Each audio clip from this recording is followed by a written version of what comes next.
Hallo, ik ben Mauritske. Ik ben de man hier van Jeruzalem, maar ik ga net voor feest, ik zit in Leeuwarden bij de barbecue.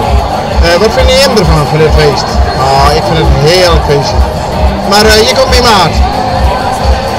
Kom. Nee, ik hoef het hier net van te praten. Ja, maar waar ik nou eens zitten? Nee, ik hoef het hier net van te praten. Ik ga nou op je. Doei! Lieve mensen, ik kom hier uit Jeruzalem. Ik ben hier op het waterfeest met mijn vriend. Het hartstikke heel gezellig, hoor.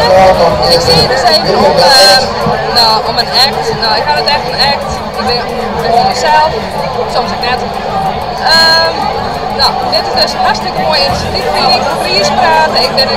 Ik zal over Fries praten. Ik vind het een prachtige mooie taal. Nederlands, ja, jij staat altijd wat voor hen. Ik vind het eigenlijk een heel goed initiatief. Ik vind echt dat bij het onderwijs, ik weet dat is een probleem voor sommige mensen, maar echt Fries schreeuwen en Fries praten vind ik toch heel belangrijk. Ik zou het echt wat meer bij grondballen zetten.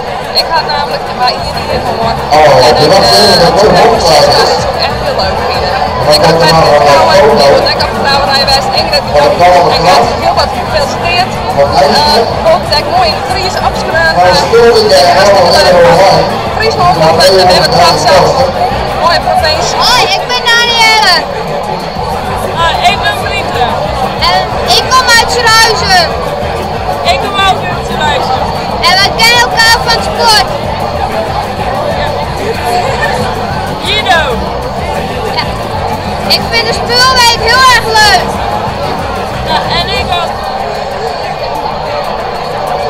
Ja, wat moet ik nog meer zeggen?